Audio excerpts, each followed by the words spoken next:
Hey everyone, कैसे आप सब। इस वीडियो में हम बात करने वाले हैं 2018 जो पेपर चल रहा है हमारा। और लास्ट वीडियो में हम 30 क्वेश्चन डिस्कस कर चुके हैं। इस वीडियो में हम नेक्स्ट 30 क्वेश्चन डिस्कस करने वाले हैं। फर्स्ट है मीन्स 61 क्वेश्चन बात कर रहा है कि निम्न में से कौन राज्यसभा सदस्यों का चुनाव करता है। तो सबसे पहला है विधानसभा निर्वाचन क्षेत्रों के मतदाता, संसदीय निर्वाचन क्षेत्रों के मतदाता, लोकसभा सदस्य या विधानसभा के सदस्य।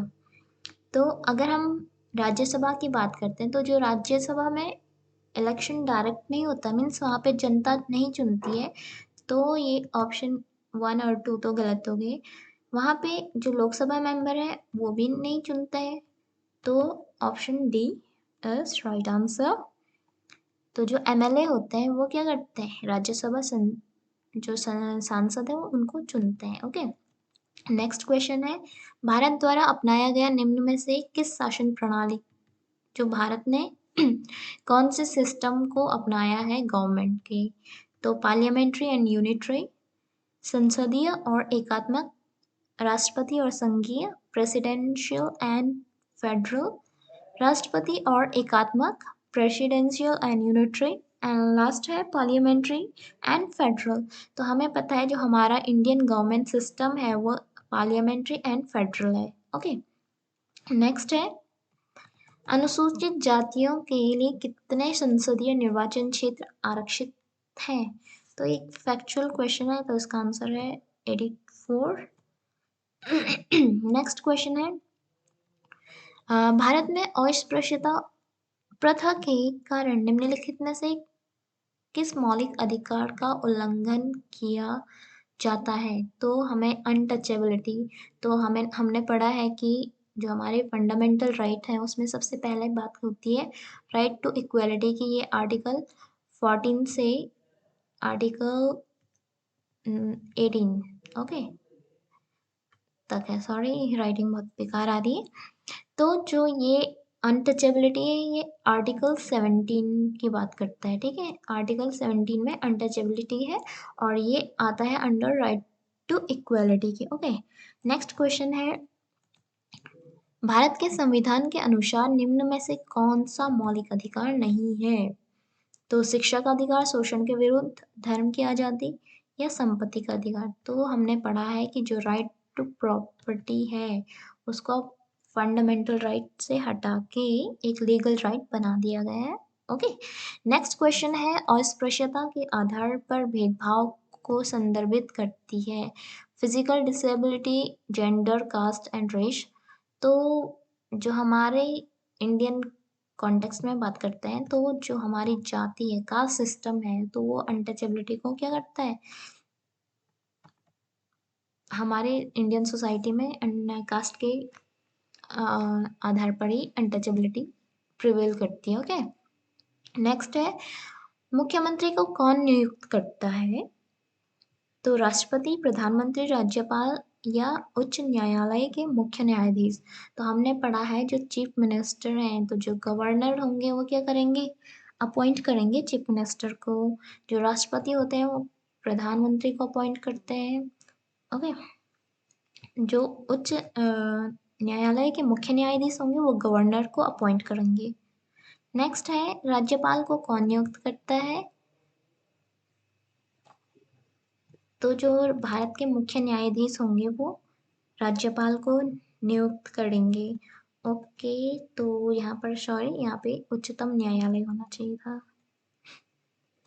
नेक्स्ट है प्रधानमंत्री का चुनाव कौन करता है। मंत्रियों की परिषद, मुख्यमंत्री, सांसद या सांसद और विधायक।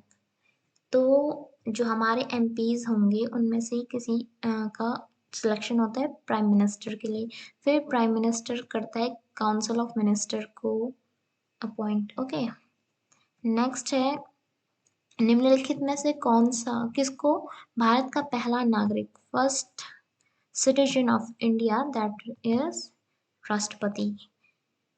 निम्नलिखित में से किसको भारत में राज्य का पहला नागरिक। तो ये तो बहुत ही इजी क्वेश्चन है, तो गवर्नर। नेक्स्ट है वर्तमान लोकसभा, अभी तो 2009 के 9 19 के बाद की जो है तो ये 16वीं लोकसभा थी 2014 की, तो ये होगी 17वीं। ओके, सॉरी लिखा नहीं जा रहा है। नेक्स्ट है, भारत का वर्तमान राष्ट्रपति कौन है? तो ये 2018 का है, तो उस टाइम पे तो रामनाथ कोविंद थे, बट अब है द्रौपदी मुर्मू। नेक्स्ट है, भारत के संविधान में निम्नलिखित में से किसका उल्लेख नहीं किया गया है? राज्यों और केंद्र शासित प्रदेशों के नाम, सरकार का ढांचा, राजनीतिक दलों के नाम, नागरिकों के अधिकार। अगर हम बात करते हैं तो जो पॉलिटिकल पार्टीज हैं उनके नाम कहीं भी मेंशन नहीं है, और ये हो भी नहीं सकता है क्योंकि टाइम के अकॉर्डिंग अलग अलग पॉलिटिकल पार्टीज आती रहेंगी, है ना। तो इसका कोई मतलब नहीं बन जाता है संविधान में इंक्लूड करने का। नेक्स्ट है, राज्यसभा में सदस्यों को कौन नामांकित करता है? Nominate members to the Rajya Sabha. तो हमने पढ़ा है जो प्रेसिडेंट होता है वो 12 जो 12 मेंबर्स होते हैं related to laws L A sorry L A S N S, that means literature, art, social science and science से रिलेटेड जो 12 सदस्य होंगे उनको नॉमिनेट करेंगे प्रेसिडेंट राज्यसभा में। पहले लोकसभा में 2 मेंबर नॉमिनेट होते थे एंग्लो इंडियन, बट अब उसे भी हटा दिया गया है 104th कॉन्स्टिट्यूशन अमेंडमेंट के थ्रू। ऑलराइट, नेक्स्ट है, निम्नलिखित में से कौन भारत की संविधान सभा का अध्यक्ष था? कॉन्स्टिट्यूएंट असेंबली का प्रेसिडेंट था आपके डॉक्टर राजेंद्र प्रसाद। अगर अंबेडकर की बात करें तो ये आपकी ड्राफ्टिंग कमेटी के चीफ थे। Nehru first prime minister, and ये गवर्नर जनरल स्वतंत्र भारत के एकमात्र गवर्नर जनरल। ओके, नेक्स्ट है, कौन भारत का एकमात्र भारतीय गवर्नर जनरल? तो हमने बात करी सी राजगोपालाचारी। ओके, तो काफ़ी सारे क्वेश्चन इसमें रिपीट हो रहे हैं, है ना। काफ़ी इजी पेपर है। भारत का संविधान कब अपनाया गया? तो अपनाने की बात करी थी, इसको इनेक्ट करा था 26 नवंबर 1949 को। ओके, और इसको लागू किया गया था, मीन्स अपनाया गया था, मनाते हैं ना गणतंत्र दिवस 26 जनवरी को। ओके, नेक्स्ट है, किसने भारत की रियासतों को एकीकृत करने में महत्वपूर्ण भूमिका निभाई थी? जो इंटीग्रेट किया था प्रिंसली स्टेट को, तो जो सरदार वल्लभ भाई पटेल थे, उन्होंने 552 जो देशी रियासतें थी उनको भारत का पार्ट बनाया था। नेक्स्ट क्वेश्चन है, भारत के संविधान की समवर्ती सूची के मामलों में कार्य करता है? तो जो हमारे जो हमारे कॉन्स्टिट्यूशन है उसमें 3 लिस्ट बताई गई है, central list, state list and concurrent list. जो सेंट्रल लिस्ट है उसमें सेंटर बनाता है, जो स्टेट है उसमें स्टेट बनाता है, एंड जो कॉन्करेंट लिस्ट है उसमें स्टेट एंड सेंट्रल गवर्नमेंट दोनों ही लॉ बना सकती है, बट अगर सेंट्रल गवर्नमेंट ने पहले बना दिया है तो वही लागू होगा कॉन्करेंट लिस्ट में। ओके, नेक्स्ट है, निम्न में से कौन भारत की संविधान सभा में मसौदा समिति मीन्स ड्राफ्टिंग कमेटी, हमने पहले भी बोला कि जो अंबेडकर थे वो ड्राफ्टिंग कमेटी के चेयरपर्सन थे। नेक्स्ट है, 18वीं सदी में किसके नेतृत्व में बंगाल धीरे धीरे मुगल नियंत्रण से अलग हो गया? तो इसका राइट आंसर है मुर्शिद कुली खां। इसके बाद आते हैं आपके अलवर्दी खान, तो ये काफ़ी इजी क्वेश्चन है।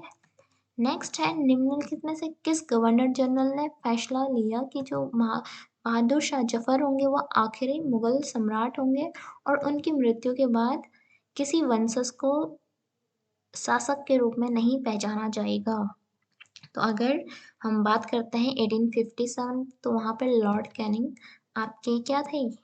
गवर्नर जनरल थे। तो उसी टाइम मतलब जो 1857 का रिवॉल्ट हुआ था उसके बाद ही ये बात करी गई थी। नेक्स्ट क्वेश्चन है, किस गवर्नर जनरल ने घोषित किया कि जो अवध है उस पर गलत तरीके से शासन किया जा रहा है और उचित प्रशासन सुनिश्चित करने के लिए ब्रिटिश शासन की आवश्यकता थी? तो हम बात कर रहे हैं लॉर्ड डलहौजी। तो जो डलहौजी थे उन्होंने बोला था कि जो अवध है वहाँ पर मिसगवर्न्ड हो रहा है, इसलिए हमें उसको एनेक्स करने की ज़रूरत है। नेक्स्ट है, कानपुर के किस शासक ने खुद को पेशवा? तो हम बात करते हैं नाना साहेब की।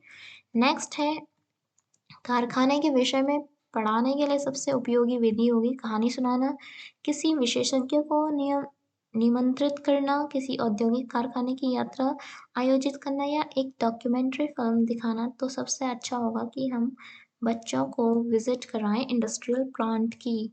नेक्स्ट है, व्हाट इज एडुसेट? तो अगर आपने पढ़ा है तो ये एक मैन-मेड इंडियन सैटेलाइट है। नेक्स्ट है, पंचवाणी और बीजक में निम्नलिखित में से किसके महान हस्ती के छंद और विचारों को संरक्षित किया है? तो ये फैक्चुअल क्वेश्चन है, तो इसमें कबीर के छंद और विचारों को संरक्षित किया गया है।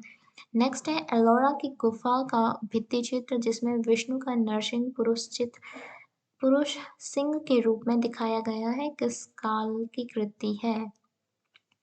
तो ये भी एक फैक्चुअल क्वेश्चन है कि जो राष्ट्रकूट पीरियड था वहाँ पर ये सारा काम हुआ था। नेक्स्ट एंड लास्ट क्वेश्चन है, कौन सा उपनिषद में आस्था रखता था? ब्रह्म समाज, रामकृष्ण मिशन, सत्यशोधक या सेवा समाज? तो हमने पढ़ा है जो ब्रह्म समाज था वो उपनिषद में आस्था रखता था। Okay, so thanks for watching. अगर आपको वीडियो पसंद आती तो आप लाइक शेयर एंड सब्सक्राइब कर